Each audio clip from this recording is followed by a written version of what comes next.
Bon, aujourd'hui, on va parler d'un métier que la France a cherché pendant de nombreuses années à mettre beaucoup en avant, qui malheureusement, depuis l'ère, on va dire, du tout numérique et de la rapidité de sortie de certains films sur notre territoire, est devenu un peu triste. Mais heureusement que des youtubeurs, que des doubleurs, que des créateurs cherchent encore à mettre en avant.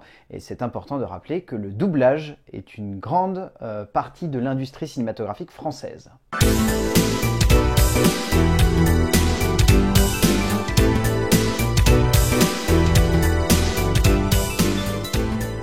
Car oui, indéniablement, en France, les doubleurs ont aujourd'hui une place très importante parce que, avec l'ère aussi du jeu vidéo, avec l'envie de vouloir mettre des noms finalement sur des voix qui ont parfois bercé notre enfance, on a ce besoin de vouloir retrouver ces gens qui ont été capables de porter un personnage. Et pas uniquement simplement d'être là pour faire le travail qui a été exécuté par un autre. Parce que même encore aujourd'hui, malheureusement, je pense qu'il y a beaucoup trop de gens qui pensent qu'un doubleur ne fait que calquer son interprétation vocale sur celle de l'acteur qu'ils occupent de, on va dire, doubler ou retravailler au fur et à mesure de leur travail. Mais clairement pas.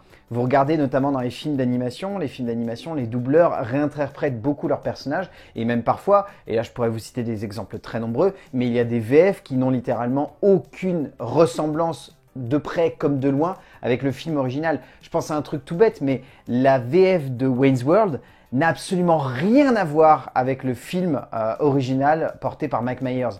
Parce que les nuls ont retravaillé tout le texte, ont fait en sorte que ça sonne comme français, et ont balancé des punchlines extraordinaires. Enfin, je suis désolé, mais ah ouais. Et je pourrais chier par la pine. Enfin, je pense pas qu'en VO ils disent ça, et honnêtement, je crois que je n'ai vu qu'une seule fois Wayne's World en VO, et je suis même pas sûr d'avoir vraiment apprécié l'expérience tellement la VF elle est mythique. Mais vous voyez, les doubleurs pour moi, ce sont des gens qui sont capables de complètement retravailler les personnages, complètement se les accaparer et donner lieu à quelque chose de bien différent de ce que les acteurs dans le film d'origine ont pu proposer. Et c'est pour ça que du coup, je me suis dit que j'allais en mettre 5 en avant. Alors ce sont 5 doubleurs qui pour moi sont soit importants d'un point de vue culturel aujourd'hui, soit parce que ce sont des doubleurs avec qui j'ai une affiliation très particulière. Vous allez voir, mais il y en a certains, je pense que vous les connaissez, de près comme de loin, ou vous avez déjà entendu un de leurs personnages, mais c'est surtout des doubleurs qui pour moi ont soit aujourd'hui un poids extrêmement important et ont joué beaucoup justement sur la remise en avant des doubleurs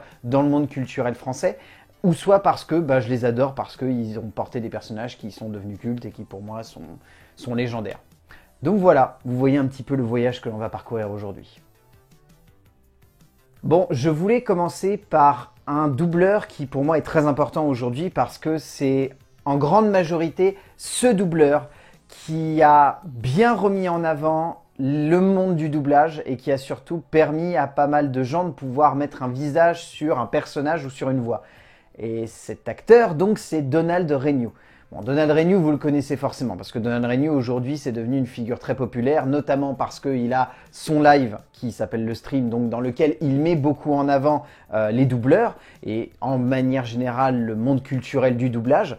Et au-delà de ça, Donald Renew, c'est une voix qui est vraiment très très connue, une voix qui va donc de Jesse Eisenberg à Titeuf.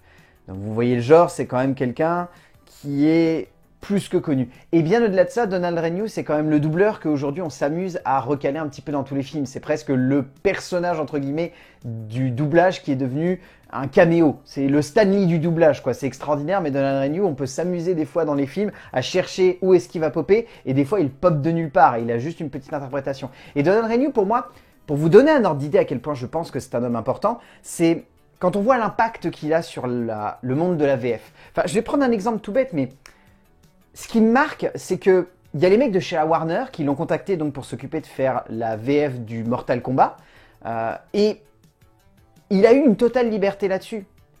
Et ce qui est génial, c'est que Donald Renew, vu que c'est un mec qui est profondément ancré dans ce monde-là et qui aime ce monde-là, il n'a pas fait ce que beaucoup de gens auraient imaginé, c'est-à-dire aller chercher des star talents pour refaire le doublage de Mortal Kombat. Qu'est-ce qu'il s'est dit? Et c'est là pour moi que Donald Renew a une importance monstrueuse. Je vais aller chercher les voix des jeux vidéo. Qui, en 2021, ferait ça à part lui? Personne. Parce que dans la tête des gens, dans le monde du doublage, il faut trouver des voix qui font cinéma. Or là, Donald Renew s'est dit, Les doubleurs du jeu vidéo sont déjà très bons. Pourquoi les changer?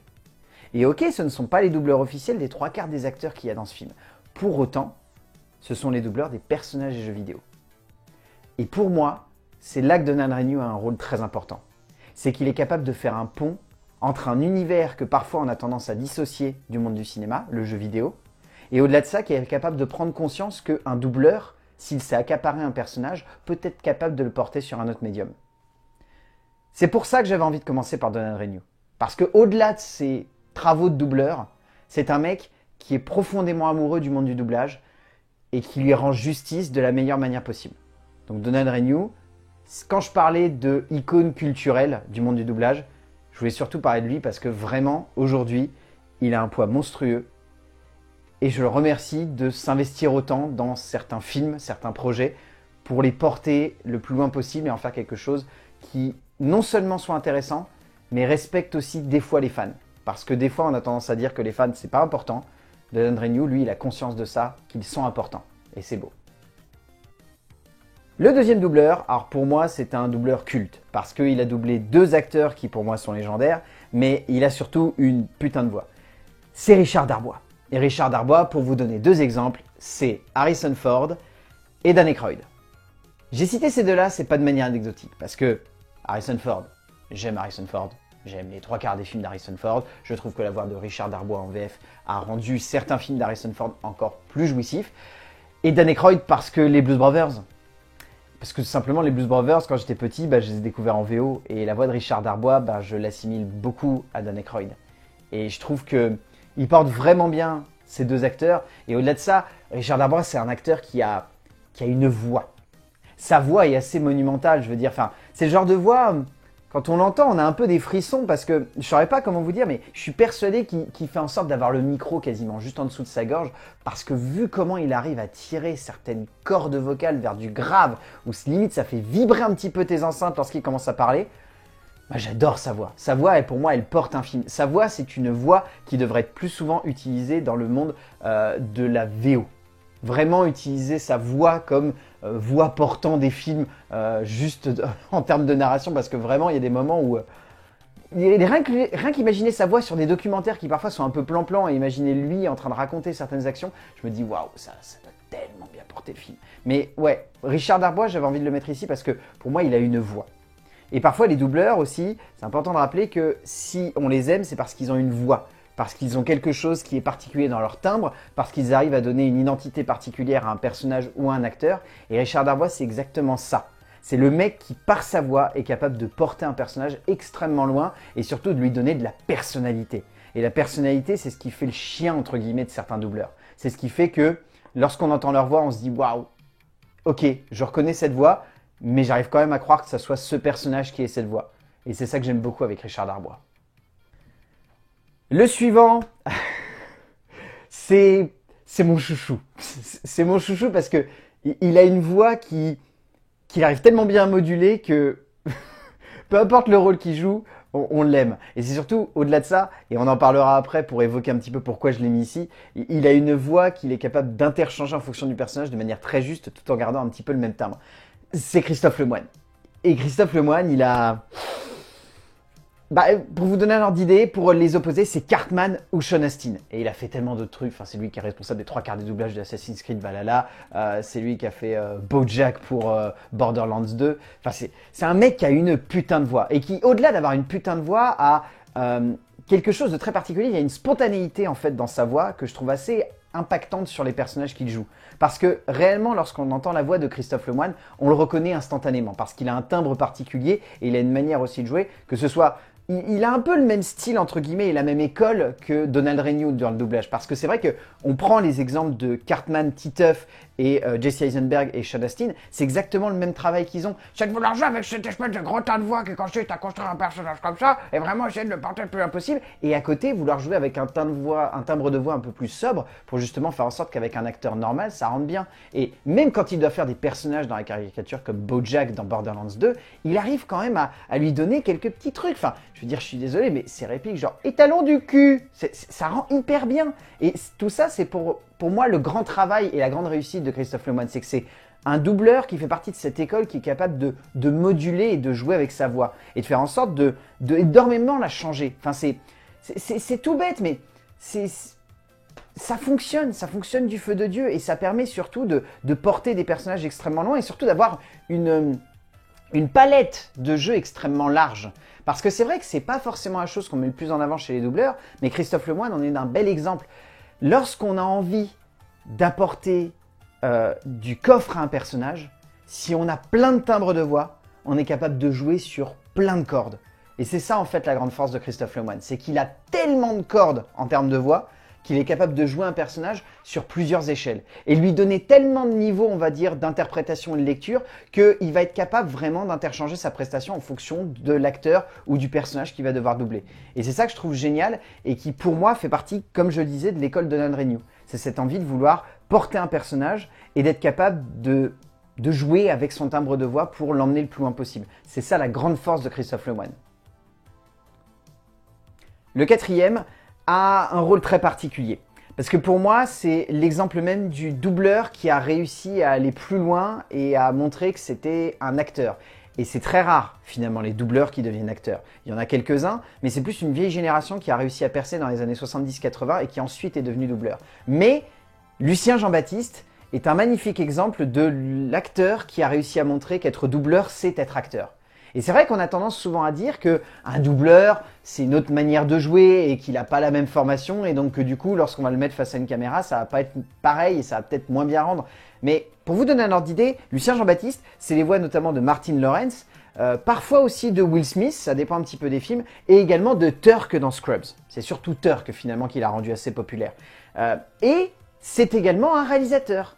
La Première Étoile, ou bien d'autres films très intéressants d'ailleurs, et c'est également un vrai acteur. Enfin, c'est un mec qui a beaucoup de cordes à son arc, Lucien Jean-Baptiste. C'est pour ça que j'avais aussi envie de le mettre en avant, c'est pour montrer à quel point chacun des doubleurs que j'ai évoqués jusqu'à maintenant, ils ont réussi à montrer que dans le monde du doublage, on peut réussir à être plus. On peut être une icône populaire, on peut être une voix avec du coffre, ou on peut être quelqu'un qui va avoir de multiples visages dans la culture populaire. Mais on peut également être quelqu'un qui arrive à montrer que être doubleur, ça n'est que le début. Et qu'ensuite, on peut faire plein d'autres choses derrière. Et Lucien Jean-Baptiste, c'est exactement ça. Vous regardez les films qu'il a réalisés, pour moi, Lucien Jean-Baptiste, c'est un très bon réalisateur. Un réalisateur qui, certes, a encore besoin de s'étoffer et a d'autres choses à faire avant de réussir à vraiment prouver qu'il est capable de complètement se renouveler, mais c'est un très bon doubleur, un très bon réalisateur et un bon acteur. Qu'à partir de là, Lucien Jean-Baptiste, pour moi, il a réussi à montrer que ça n'est pas un monde fermé, le monde du doublage. C'est au contraire une belle porte d'entrée qui ensuite peut permettre de faire d'autres choses en tant que réalisateur, en tant qu'acteur ou en tant qu'auteur. Et c'est là en fait que le doublage devient intéressant. Parce que pour beaucoup, et c'est un peu cette culture qui a été évoquée dans les années 90 puis au début des années 2000, le doublage c'est un petit monde. Quand on y rentre, on y est bien, mais c'est difficile d'en sortir et de réussir à faire d'autres choses. Lucien Jean-Baptiste démontre bien que non. Si on rentre dans le monde du doublage, on peut rentrer ailleurs.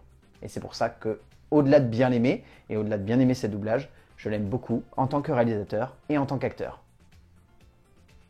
Bon alors là, jusqu'à maintenant, je vous ai cité surtout des doubleurs qui ont apporté un vrai changement.